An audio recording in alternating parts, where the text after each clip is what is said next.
Hello guys, जैसा कि आप सभी लोग जानते हैं ये जो वीडियो है वो है चैप्टर नंबर 2 जिसका नाम है एसिड बेस एंड साल्ट्स। आज जो है हमारी लेक्चर वो है लेक्चर नंबर 4। इसके बारे में हम लोग आगे डिस्कशन कर चुके हैं। जो टॉपिक हमारी थी वो थी लवण। लवण के बारे में हमने एक पढ़ा था जिसका नाम था धावन सोडा। तो धावन सोडा के बाद अब हम अपना अलग लवण डिस्कस करेंगे जिसका नाम है विरंजक चूर्ण। तो विरंजक चूर्ण को हम लोग बोलते हैं ब्लीचिंग पाउडर। साधारण नाम जो है इसका वो भी है विरंजक चूर्ण। तो विरंजक चूर्ण का जो सूत्र है वो है CaOCl2। यहाँ पे आप देख सकते हैं फार्मूला लिखा गया है और इसको इस फॉर्म में भी लिखते हैं CaCl फिर ब्रैकेट ऑफ OCl। फार्मूला वही है, यहाँ पे CaOCl2 है, यहाँ पे CaCl फिर OCl, मतलब Cl2 जो है वो 2 है। लिखने का तरीका सिर्फ चेंज है। तो इसका जो नाम होगा रासायनिक नाम वो है कैल्शियम ऑक्सीक्लोराइड इसके बेस्ड पे, और इसके बेस्ड पे जो नाम होगा वो होगा कैल्शियम हाइपोक्लोराइट। अब हमारी बात जो आती है वो है बनाने की विधि। तो बनाने की विधि में बहुत सिंपल है। यहाँ पे लिखा है शुष्क बूझे हुए चूने पर, शुष्क बूझा हुआ चूना क्या होता है, कैल्शियम हाइड्रोक्साइड। शुष्क बूझे हुए चूने पर क्लोरीन की क्रिया से प्राप्त होता है। मीन्स कैल्शियम ऑक्सीक्लोराइड या फिर विरंजक चूर्ण शुष्क बूझे हुए चूने पर क्लोरीन की क्रिया से प्राप्त होता है। शुष्क बूझे हुए चूने पर क्लोरीन इनसे हम लोग क्रिया कराते हैं तो हमको मिलता है ब्लीचिंग पाउडर, जो कि इसका साधारण नाम है ब्लीचिंग पाउडर या फिर आप बोलिए विरंजक चूर्ण। और रासायनिक नाम जो है वो है कैल्शियम ऑक्सीक्लोराइड या फिर कैल्शियम हाइपोक्लोराइट। भौतिक गुण देख सकते हैं यहाँ पे मैक्सिमम 3 पॉइंट्स है। ये जल में विलेय है, यह हल्के पीले रंग का पाउडर होता है। उसके बाद थर्ड जो पॉइंट है वो है इसे जल में घोलने पर क्लोरीन की गंध आती है। मीन्स जैसे इसको हम लोग जल में घोलेंगे इसमें से क्लोरीन की गैस निकलेगी और हमको उसकी गंध भी पता चलेगी, क्लोरीन गैस महक रही है। रासायनिक गुणधर्म देखेंगे तो फर्स्ट है हमारा अम्लों से क्रिया। विरंजक चूर्ण या फिर हमारा ब्लीचिंग पाउडर रासायनिक अभिक्रिया में अम्लों से क्रिया करेगा तो बनाएगा कैल्शियम क्लोराइड, उसके बाद बनाएगा जल और फिर साथ में निकलेगा हमारा क्लोरीन गैस। तो यहाँ पे देख सकते हैं ये अम्ल से क्रिया करके जल तथा क्लोरीन गैस उत्पन्न करती है। ये हमारा विरंजक चूर्ण है। विरंजक चूर्ण को जैसे ही अम्ल ले लिया, अम्ल से क्रिया करेगा तो हमारा बनाएगा कैल्शियम क्लोराइड, उसके बाद H2O फिर Cl2। सेकेंड जो है हमारा CO2 से क्रिया। कार्बन डाइऑक्साइड से विरंजक चूर्ण अभिक्रिया करके कैल्शियम कार्बोनेट तथा Cl2 गैस उत्पन्न करती है। मीन्स विरंजक चूर्ण जैसे ही कार्बन डाइऑक्साइड की संपर्क में आएगा, कैल्शियम कार्बोनेट और Cl2 गैस तुरंत बाहर निकलने लगेगी। ये है उसकी CO2 से अभिक्रिया। थर्ड पॉइंट जो है हमारा जल से अभिक्रिया है, जल से क्रिया। तो जल से क्रिया हमारा जो विरंजक चूर्ण करेगा तो बनाएगा कैल्शियम हाइड्रोक्साइड। अभी आपने देखा कि कैल्शियम ऑक्सीक्लोराइड मीन्स विरंजक चूर्ण बनाने के लिए हम लोग क्या कर रहे थे कि कैल्शियम हाइड्रोक्साइड से क्लोरीन गैस से अभिक्रिया करा रहे थे, तो हमारा बन रहा था विरंजक चूर्ण। अब फिर जल से हम जस्ट उल्टा जब रिएक्शन कराएंगे तो फिर हमारा वही बन जाएगा कैल्शियम हाइड्रोक्साइड और क्लोरीन गैस बाहर निकलने लगेगी।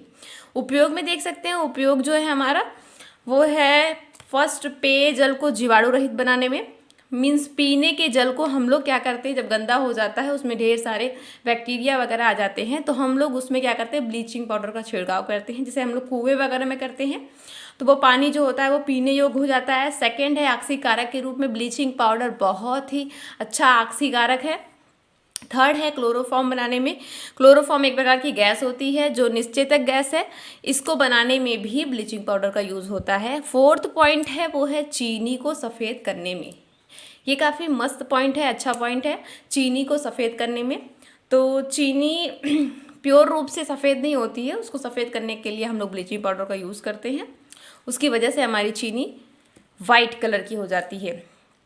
अब बातें आती है सेकेंड लवण जो है हमारा साधारण नमक। हमने 2 लवण पढ़ लिया है। पहला हमारा था धावन सोडा, दूसरा है हमारा ब्लीचिंग पाउडर, तीसरा है हमारा साधारण नमक। तो साधारण नमक हम लोग जानते हैं, ये ज़्यादा इम्पोर्टेंट है नहीं, हम लोग ऐसे समझ लेते हैं इसको भी क्योंकि ये भी सिलेबस में है। मैक्सिमम जो हमारे इम्पोर्टेंट हैं उसमें से 2 हो गए हैं और 2 और हैं। साधारण नमक के बारे में कभी कभी सूत्र तो नहीं पूछता है, लेकिन कभी कभी भौतिक गुण वगैरह या फिर बनाने की विधि पूछ देता है बनाने की। तो आप लोग दिमाग में रखिएगा। और सूत्र हम लोग जानते ही हैं, NaCl होता है, रासायनिक नाम इसी के बेस्ड पे है तो सोडियम क्लोराइड होगा। बनाने की विधि इंपॉर्टेंट है, इसको आप लोग दिमाग में रखिएगा कि बनाने की विधि में क्या है, इसका निर्माण सोडियम हाइड्रोक्साइड और HCl के बीच अभिक्रिया द्वारा होता है। मीन्स जब हम सोडियम हाइड्रोक्साइड और HCl को लेंगे तो हमारी लवण मीन्स साधारण नमक की प्राप्ति होगी और साथ में हमारा जल भी बनेगा। भौतिक गुण क्या है कि यह एक सफ़ेद रंग का क्रिस्टली ठोस है, जो हम लोग घर पे यूज़ करते हैं नमक, वो सफ़ेद रंग का क्रिस्टली मतलब दरदरा टाइप में पाउडर होता है, ठोस है। इसका गलनांक, सेकंड पॉइंट जो है कह रहा है इसका गलनांक 801 डिग्री सेल्सियस होता है। उसके बाद यह जल में विलय होता है, आप देख सकते हैं जल में विलय होता है, ठंडे पानी में विलय तो होता है, थोड़ा सा टाइम लगता है, लेकिन अगर हम गर्म पानी ले लेंगे तो वो स्प्रैंगली सॉल्युबल हो जाता है, जल्दी से सॉल्युबल हो जाता है। इसका क्वथनांक काफ़ी जाता है, इसका क्वथनांक है 1413 डिग्री सेल्सियस, काफ़ी ज़्यादा क्वथनांक है इसका साधारण नमक का। उसके बाद है रासायनिक गुण। रासायनिक गुण अगर हम तो जानते हैं कि जल में हमारा क्या है, नमक विलय है। जल में जैसे ही हमने नमक को घोल दिया तो क्या होगा, वो आयनों में टूट जाता है। तो आयनों में टूटेगा तो यहाँ पे लिखा है यह जल से क्रिया करके आयनों में बढ़ जाता है। मीन्स जैसे ही NaCl जल के कांटेक्ट में आता है वो Na+ और Cl- में वियोजित हो जाता है।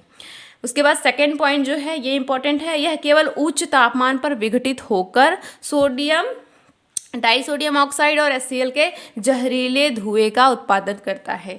ये इंपॉर्टेंट पॉइंट है आपका कि जैसे ही इसको ज़्यादा तापमान देंगे, क्योंकि यहाँ पे देखा है आपने कि इसका जो क्वथनांक है वो कितना है 1413 और उसका गलनांक जो है वो है 801। तो उच्च ताप पर जैसे ही इसको विघटित करेंगे ये क्या होगा, Na2O और HCl के जहरीले धुएं का उत्पादन करता है, जो हमारे लिए क्या है, काफ़ी हार्मफुल है। यूजेस इसके जो हैं हम जानते हैं, नमक का यूज़ भोजन में तथा भोज्य पदार्थ के संरक्षण में होता है।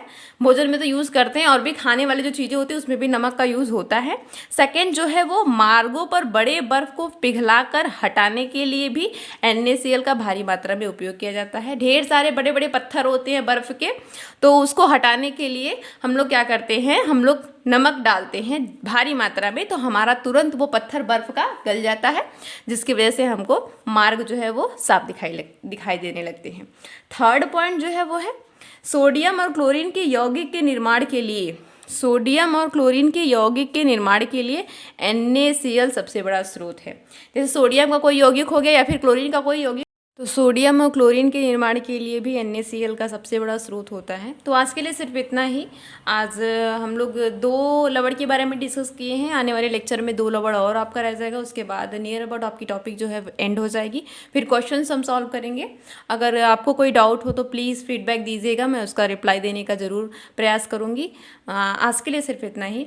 Please like share and subscribe.